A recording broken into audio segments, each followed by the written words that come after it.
नमस्कार दोस्तों, मैं प्रिंस एक बार फिर हाजिर हूँ आपके अपने चैनल गुरुकुल पैलेस्ट्रा में। आज हम इस वीडियो में बात करेंगे यूजीसी नेट जेआरएफ 2019 के एग्जाम में आए क्वेश्चंस की और उनके आंसर्स की। तो इस वीडियो को एंड तक देखें and hope you guys subscribe my channel. और जो लोग नए हैं वो जाके प्लीज़ पहले सब्सक्राइब कर लें और बेल आइकन दबाना ना भूलें।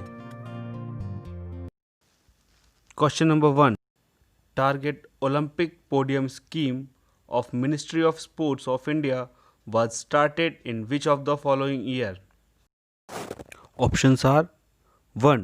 2013, second 2014, 2015 and fourth is 2016. Target Olympic podium scheme खेल मंत्रालय की वह योजना है जिससे खिलाड़ियों को उनके उच्च प्रदर्शन हेतु तैयार किया जाता है, जिससे वे आने वाले ओलंपिक्स में पदक ग्रहण कर सकें। और ये योजना 2014 में खेल मंत्रालय द्वारा शुरू की गई थी। चलिए इसी के साथ बढ़ते हैं हम अगले प्रश्न की ओर। उम्मीद करता हूँ ये प्रश्न आपको समझ में आ गया होगा। हमारा अगला प्रश्न है, identify the correct sequence of control cycle. दोस्तों, जैसा कि हम इस क्वेश्चन को देख के समझ पा रहे हैं कि एक कंट्रोल साइकिल को दिया गया है और उसके सीक्वेंस को बिगाड़ दिया गया है। उसकी जो स्टेप्स हैं, उसके जो चरण हैं, उनको आपस में अलट पलट कर दिया गया है। अब हमको क्या करना है, हम इस कंट्रोल साइकिल को बहुत ध्यान से देखेंगे, इन चारों ऑप्शंस को, और उसमें देखेंगे कि एक कंट्रोल साइकिल के सही चरण क्या होते हैं। दोस्तों, क्वेश्चन को सॉल्व करने से पहले हम जानते हैं कि क्वेश्चन है क्या, कंट्रोल साइकिल है क्या। कंट्रोल साइकिल एक स्पोर्ट्स ट्रेनिंग की वो साइकिल है जो कि कोचेस अपने कंट्रोल में रखते हैं। इसका वर्णन ट्यूडर ओ बोम्पा जी की पीरियडाइजेशन किताब में भी हुआ है। साथ साथ इसका जो ट्रेसिस है, इसकी जो शुरुआत है, वो हैंस स्ले के जो जनरल अडॉप्टेशन सिंड्रोम वाला मॉडल था, वहाँ से मिलते हैं। इसमें बताया जाता है कि एक इंसान को किस तरह से किसी भी पर्टिकुलर एक्टिविटी को एडॉप्ट कराया जाता है एक कंट्रोल प्रोसेस के थ्रू। तो उस प्रोसेस की स्टेप्स के बारे में पूछ रहा है। तो चलो हम बात करते हैं कि वो प्रोसेस की स्टेप्स होनी क्या क्या चाहिए। तो सबसे पहले एक्शन, क्योंकि कार्य तो होना ही है। उसके बाद इवैल्यूएशन, होना ठीक होगा या नहीं। फीडबैक से पहले दोस्तों, फीडबैक का मतलब प्रतिपुष्टि होता है कि आपको पता होना चाहिए कि आप जो काम कर रहे हैं वो हो रहा है या नहीं। फिर आता है एडजस्टमेंट। एडजस्टमेंट यानी समायोजन। तो दोस्तों, जो सही कंट्रोल प्रोसेस है वो है कि पहले हम काम करेंगे और काम करते करते हम उसका फीडबैक लेंगे। फीडबैक हमें खुद से भी मिलता है, फीडबैक हमें हमारा कोच भी देता है, साथ ही खिलाड़ी भी दे रहे होते हैं। और अगर हम ध्यान से कर रहे हैं तो हमें इक्विपमेंट और हमारी परफॉर्मेंस खुद फीडबैक देती है। उसके बाद प्रतिपुष्टि होने के बाद उस कार्य की, फिर हम जाते हैं मूल्यांकन की तरफ। फिर उसका मूल्यांकन होता है। मूल्यांकन होने के बाद में फिर जो भी कमियां रह गई होती हैं उनका समायोजन किया जाता है और फिर जाके वो एक साइकिल कंप्लीट हो जाती है। तो इस हिसाब से देखा जाए तो ऑप्शन नंबर 3 ठीक है, यानी कि सबसे पहले एक्शन यानी कार्य, फिर फीडबैक यानी प्रतिपुष्टि, फिर इवैल्यूएशन यानी कि मूल्यांकन, फिर एडजस्टमेंट यानी कि समायोजन। दोस्तों, उम्मीद है कि यह प्रश्न आपको समझ में आ गया होगा। अब हम बढ़ते हैं अपने अगले प्रश्न की ओर। अगला प्रश्न है, which of the following are correct. इनमें से कौन से सही हैं। Option A, the age limit of special area games scheme as 12 to 18 years. Special area games जो योजना है उसकी एज लिमिट जो है, आयु सीमा जो है वो 12 से 18 वर्ष है। Option B, special area game scheme include 30 disciplines. B option कहता है कि स्पेशल एरिया गेम्स की योजना जो है वो 30 खेलों को इंक्लूड करती है, मतलब उसमें 30 खेल जुड़े हुए हैं। And the option C is National Sports Development Fund was established in 1998. National sports development fund 1998 में शुरू हुआ था। Option D, national sports development fund was established in 2000, यानी नेशनल स्पोर्ट्स डेवलपमेंट फंड सन 2000 में स्थापित हुआ था। दोस्तों ऊपर ABCD 4 फैक्ट दिए गए हैं। इन 4 तथ्यों में से कोई 2 तथ्य सही हैं। नीचे जो कोड दिए गए हैं उनको ध्यान से देखें और उनमें से जवाब दें। तो पहला कोड है कि A और C सही हैं, दूसरा है A और D सही है, तीसरा A, B, D सही है और चौथा B और D सही है। तो दोस्तों हम क्वेश्चन में दिए हुए फैक्ट पे बात कर लेते हैं। तो हमारा पहला फैक्ट था the age limit of special area game scheme is 12 to 18 years, यानी कि आयु सीमा स्पेशल एरिया गेम्स की जो है वो 12 से 18 वर्ष तक है, जो कि सही फैक्ट है, यानी कि हमारा ए ऑप्शन ठीक है। हमारा अगला fact, special area game scheme include 30 discipline. Special area game scheme में 30 खेल हैं। ये ऑप्शन एकदम गलत है। स्पेशल एरिया गेम्स में 26 खेल हैं। तो हमारा बी ऑप्शन गलत है। सी ऑप्शन में बात हो रही है स्पोर्ट्स डेवलपमेंट फंड की। National sports development fund was established in 1998। सही बात है। जब हमें 2 ऑप्शन मिल चुके हैं कि मेरा ए सही है और हमारा सी सही है, तो अब डी को देखने का कोई मतलब ही नहीं बनता है, क्योंकि 2000 में नहीं हुआ था, 1998 में हुआ था। तो ऑप्शन नंबर ए और सी सही है। देखते हैं हमारे कोड कौन से ठीक है। तो हमारा पहला कोड सही है, option A and C only.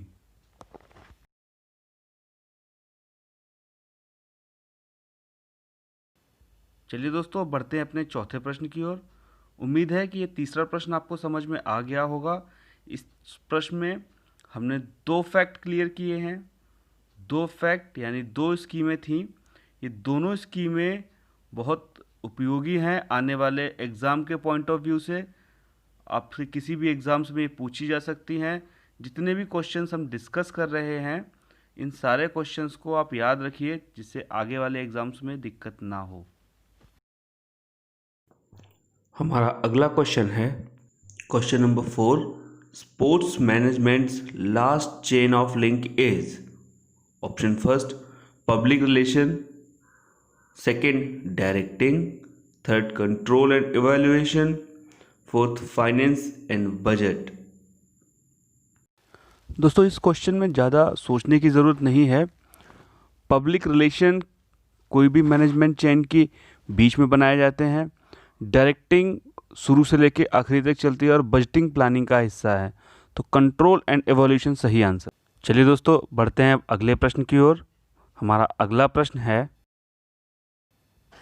Question number 5, match the following. निम्नलिखित का मिलान करें लिस्ट 1 से लिस्ट 2 तक। जहाँ पर लिस्ट 1 में दिए गए हैं टर्म्स और लिस्ट 2 में दिए गए हैं उनके फॉर्मूले, तो सही टर्म के आगे सही फॉर्मूले से मिलान करना है। तो हमारा पहला टर्म है S10 स्कोर। तो S10 स्कोर का सही फॉर्मूला है 5.5 + 2Z, यानी कि ऑप्शन नंबर 4। तो ए का मैच ऑप्शन नंबर 4 से होगा। हमारा दूसरा टर्म है C स्कोर्स। C स्कोर्स का फॉर्मूला है 5 + 2Z, यानी ऑप्शन नंबर 1। तो बी का 1 होगा। तीसरा है T स्कोर्स। T स्कोर्स का फॉर्मूला है 50 + 10Z, यानी कि ऑप्शन नंबर 2। अब बचा चौथा सिग्मा स्कोर्स। तो सिग्मा स्कोर का formula x - m upon standard deviation, यानी कि ऑप्शन नंबर 3। दोस्तों इस मैचिंग को देखते हुए हम ऑप्शन नंबर 4 के साथ जाएंगे। हमारा ऑप्शन नंबर 4 ठीक है। ए का 4th, बी का 1st, सी का 2nd और डी का 3rd। दोस्तों इस क्वेश्चन में स्टैटिस्टिक्स के फॉर्मूले थे जो कि आपको याद करने पड़ेंगे। चलिए अब बढ़ते हैं अपने अगले सवाल की ओर। हमारा अगला सवाल है क्वेश्चन नंबर 6, जिसमें कहा जा रहा है match the following principle of strength training with their beneficial effect. यानी कि दो लिस्टें दी गई हुई हैं, लिस्ट फर्स्ट और लिस्ट सेकेंड। लिस्ट फर्स्ट में प्रिंसिपल्स ऑफ स्ट्रेंथ ट्रेनिंग है, यानी कि शक्ति प्रशिक्षण के सिद्धांत, और दूसरा उनके बेनिफिशियल इफेक्ट हैं, यानी उनके सकारात्मक प्रभाव। तो हमारा पहला प्रिंसिपल है प्रिंसिपल ऑफ वैरायटी। इस सिद्धांत के तहत हम अपनी ट्रेनिंग में वेरिएशंस लाते हैं, अपनी ट्रेनिंग में तरह तरह की एक्सरसाइज को इंक्लूड कराते हैं। उसका मेन पर्सपेक्टिव क्या होता है, उसके पीछे का कारण क्या होता है, तो हम मिला के देखते हैं दूसरी लिस्ट से। पहला ऑप्शन है कि डिटरमाइन द रेडीनेस स्टेट। नहीं, रेडीनेस स्टेट इससे डिटरमाइन नहीं होगी। दूसरा ऑप्शन है इंक्रीज वर्क कैपेसिटी। हाँ, वर्क कैपेसिटी इंक्रीज हो सकती है, पर इसमें वैरायटी का कोई काम नहीं। आप एक एक्सरसाइज को ज़्यादा देर तक ज़्यादा रेपिटेशन के साथ ज़्यादा लोड बढ़ा करके उसको कर सकते हैं, तो वर्कलोड उससे भी बढ़ जाएगा। तो इसलिए ये भी उसका सही उत्तर नहीं है। तीसरा ऑप्शन है to achieve greater adaptation. Adaptation को आप अलग अलग एक्सरसाइज करेंगे तो अलग अलग एक्सरसाइज के लिए बॉडी अडाप्ट होगी। अगर आप एक एक्सरसाइज को करेंगे तो एक एक्सरसाइज के लिए बॉडी अडाप्ट होगी। तो इसलिए अडाप्टेशन का जो फिनोमिना है वो यहाँ पर उतनी अच्छे से नहीं लग रहा है, तो तीसरा ऑप्शन भी नहीं है। Positive effect of psychological wellbeing, ये थोड़ा सा सही है, क्योंकि हम बार बार अलग अलग एक्सरसाइज करेंगे, उससे हमें मेंटल स्ट्रेस कम होगा और हमें अच्छा लगेगा। अलग अलग चीज़ें करने में, अलग अलग व्यायाम करने में हमें बोरियत फील नहीं होगी, हम बोर नहीं होंगे। तो साइकोलॉजिकल वेलबींग इसका सही उत्तर होगा। तो पहले का फोर्थ, पहले का चौथा। हमारा दूसरा प्रिंसिपल है प्रिंसिपल ऑफ स्पेसिफिसिटी। स्पेसिफिसिटी मतलब कि आप किसी एक एक्सरसाइज, एक स्पेसिफिक एक्सरसाइज को ही कर रहे हैं, या स्पेसिफिक मसल एरिया को ही टारगेट कर रहे हैं, या आपका एक एम स्पेसिफिक है, आप अपनी किसी एक चीज़ को लेकर चल रहे हैं। तो इसके लिए क्या सही होगा, तो डिटरमाइनिंग रेडीनेस स्टेट नहीं। इंक्रीज वर्कलोड कैपेसिटी, तो स्पेसिफिसिटी का ऐसा कोई बहुत बड़ा रीज़न नहीं है कि वो वर्कलोड कैपेसिटी को इफेक्ट करे। To achieve greater adaptation, adaptation phenomena का एक सीधा सा फंडा होता है कि जब आप एक ही तरह की एक्टिविटी बार बार परफॉर्म करते हैं तो आपकी बॉडी उस एक्टिविटी को अडॉप्ट कर लेती है, उस एक्टिविटी की आदी हो जाती है। तो प्रिंसिपल ऑफ स्पेसिफिसिटी सीधा सीधा टारगेट करता है अडॉप्टेशन को ही, क्योंकि जब हम स्पेसिफिक होते हैं, एक ही तरह की एक्टिविटी को करते हैं, एक ही तरह की मसल को टारगेट करते हैं, स्पेसिफिक रहते हैं, तो हम एक ग्रेटर, एक अच्छे अडॉप्टेशन की तरफ बढ़ते हैं। तो इसका सही ऑप्शन है third, to achieve greater adaptation. चलते हैं अगले प्रिंसिपल की ओर, प्रिंसिपल ऑफ इंडिविजुअलाइजेशन। इंडिविजुअलाइजेशन का मतलब ये है कि आप अलग अलग इंसान को, अलग अलग इंडिविजुअल के उसके हिसाब से ट्रेनिंग देंगे। जैसा कि इस प्रिंसिपल से साफ साफ समझ में आ रहा कि हर इंसान हर तरह की एक्टिविटी को परफॉर्म करने के लिए रेडी नहीं होता है, उसका शरीर हर एक्टिविटी को परफॉर्म करने के लिए रेडी नहीं होता है।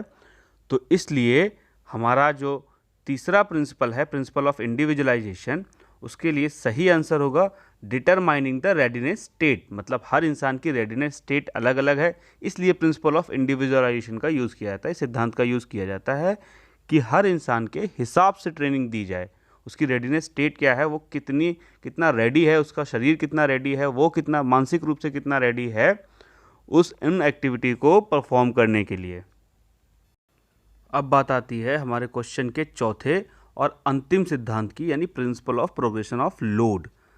तो जाहिर सी बात है, जब हम सही क्रम में लोड को बढ़ाएंगे तो हमारे काम करने की क्षमता ज़्यादा बढ़ जाएगी, क्योंकि हम अपना लोड बढ़ाते जा रहे हैं, हम उसकी इंटेंसिटी बढ़ा रहे हैं, या फिर हम उसकी रेपिटेशंस बढ़ा रहे हैं, या फिर हम उसका वॉल्यूम बढ़ा रहे हैं। किसी भी तरह से हम लोड को बढ़ा रहे हैं, तो सीधी सी बात है हमारी बॉडी उस लोड को धीमे धीमे अडॉप्ट करती जाएगी। जो प्रोग्रेशन होगा उसको स्टेप बाय स्टेप अडॉप्ट करती जाएगी, और हमारा जो काम करने का जो हमारी क्षमता है, जो हमारा एक पर्सपेक्टिव है, जो हमारी लिमिट्स हैं, वो पुश ऑन होंगी, वो आगे बढ़ेंगी।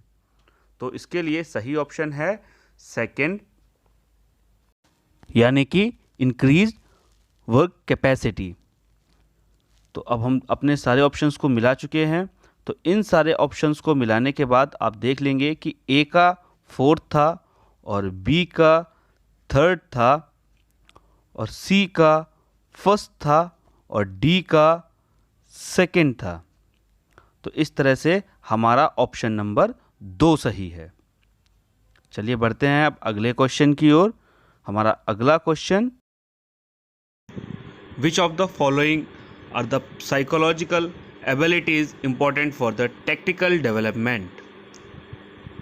ऑप्शन है A special volitional abilities, B special intellectual abilities, C special aggressive abilities and D special perceptual abilities.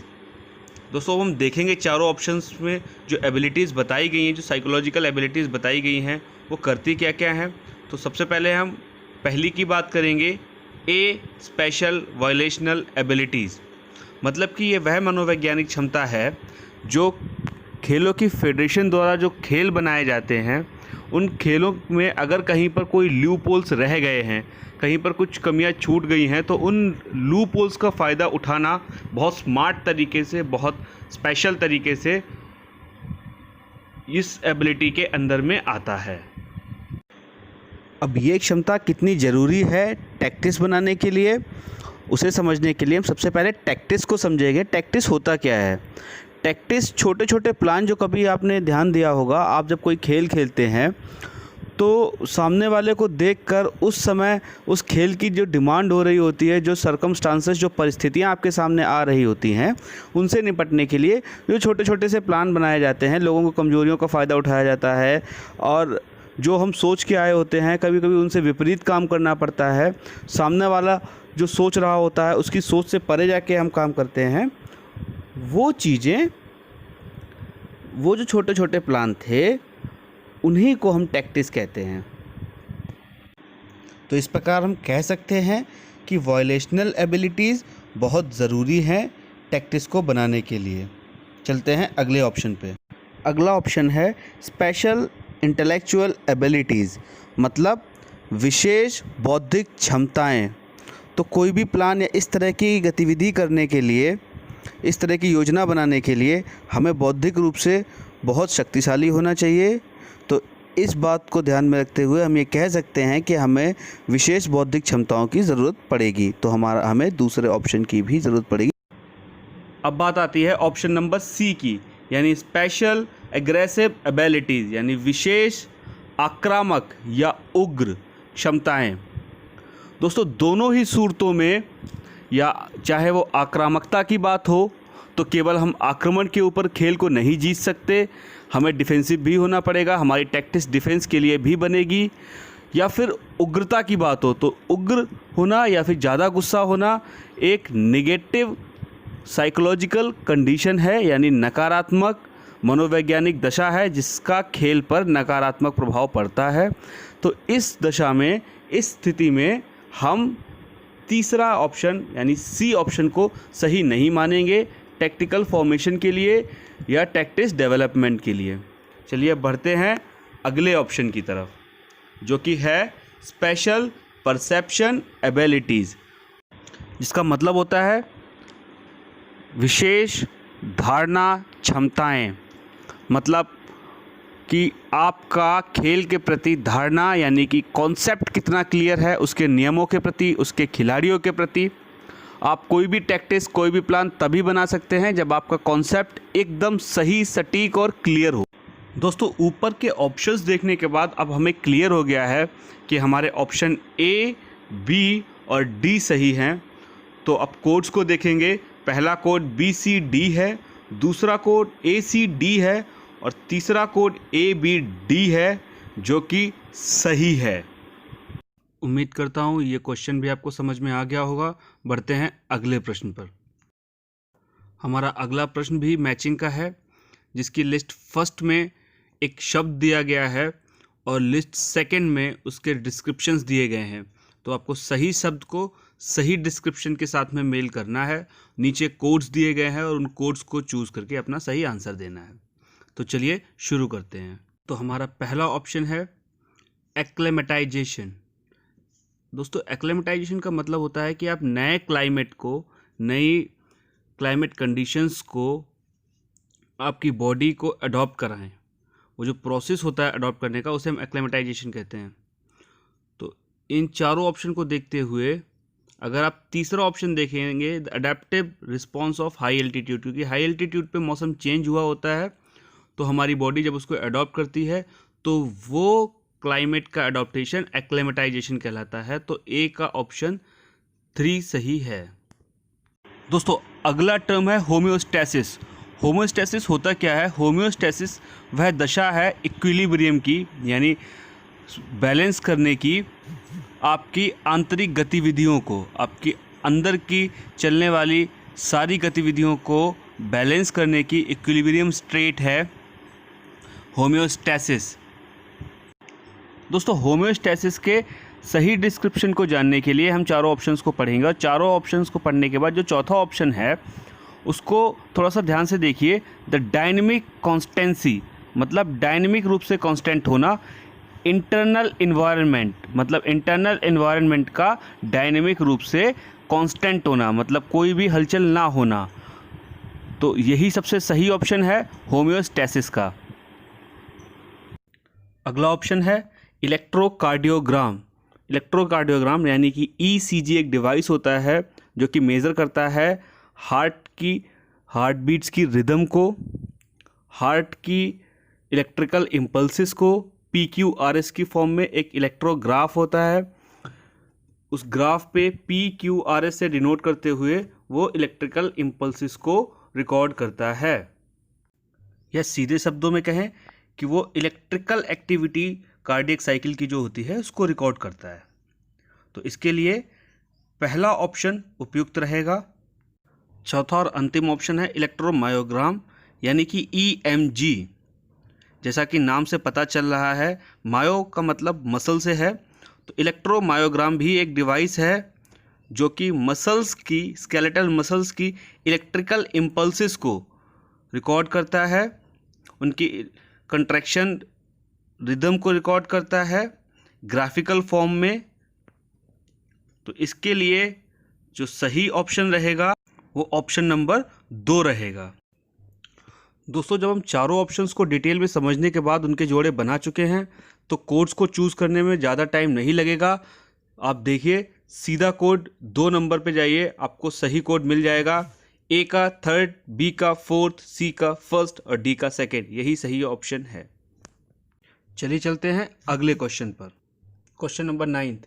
In 1963 directorate of national discipline scheme set up central training institute to cater the demand of physical education teachers at option 1 Gwalior MP, option 2 Alwar Rajasthan, option 3 Varwaha MP, option 4 Pune.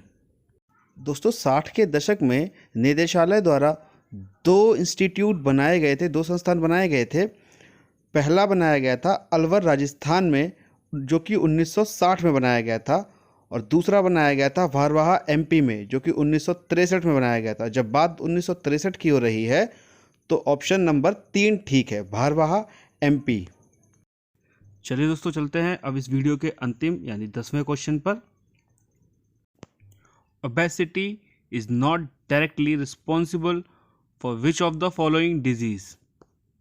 The options are first diabetes, second ischaemic heart disease, 3rd cancer, 4th hyperlipidaemia या hyperlipidaemia. तो दोस्तों जहाँ तक पहले option की बात है, हम सभी जानते हैं कि डायबिटीज़ एक हाइपोकाइनेटिक डिजीज़ है और ये सीधा मोटापे से रिलेट करती है, ओबेसिटी से रिलेट करती है। Option number 2 ischaemic heart disease. Ischaemic heart disease एक कोरोनरी हार्ट डिजीज़ है जिसमें हमारी कोरोनरी में कोलेस्ट्रॉल जम जाता है और ब्लड का फ्लो ठीक से नहीं हो पाता है, और कोलेस्ट्रॉल जमने का मुख्य कारण ही मोटापा या ओबेसिटी है। तो मोटापा इस बीमारी के लिए डायरेक्टली रिस्पॉन्सिबल है। हमारा तीसरा ऑप्शन है कैंसर।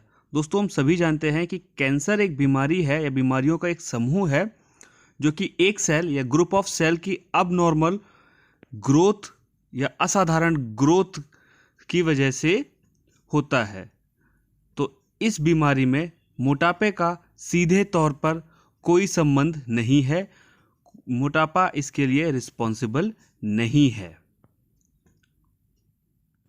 दोस्तों हमारा चौथा ऑप्शन हाइपर लिपिडेमिया, जिसको हम हाइपरलिपेमिया भी बोलते हैं, ये एक कंडीशन है, एक बीमारी है जिसमें हमारे ब्लड में फैट की कंसंट्रेशन ज़्यादा हो जाती है और ये मोटापे से सीधा सरोकार रखता है। तो दोस्तों इन सभी बीमारियों पर चर्चा करने के बाद हम इस निष्कर्ष पर पहुँचे हैं कि कैंसर एक ऐसी बीमारी है जो कि मोटापे से सीधे रूप से कोई सरोकार नहीं रखती है, मोटापा इसके लिए डायरेक्टली रिस्पॉन्सिबल नहीं है।